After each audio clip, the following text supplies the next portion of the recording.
যে আমল করলে সংসারের মধ্যে কোনো অভাব অটন থাকবে না।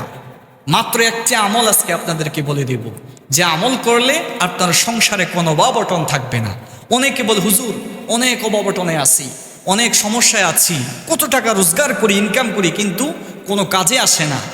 সংসারের মধ্যে অভাব আর অভাব, অভাব অটন আর অভাব অটন, লক্ষ লক্ষ টাকা ইনকাম করেন কিন্তু অভাব যাচ্ছে না, বরকত নেই সংসারের মধ্যে।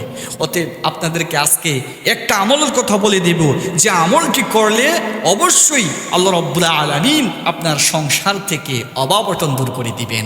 নাম্বার 1, যে আমলটি করবেন, ঘরের দরজায় গিয়ে ঘর থেকে যখন বের হবেন, বাইরে থেকে আসার পরে আপনি ঘরের মধ্যে প্রবেশের আগে সূরাতুল ইখলাস তেলাওয়াত করবেন বিসমিল্লাহ সহকারে।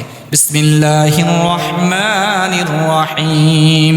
কুল হুয়াল্লাহু আহাদ আল্লাহুস সামাদ লাম ইয়ালিদ ওয়া লাম ইউলাদ ওয়া লাম ইয়াকুল লাহু কুফুয়ান আহাদ।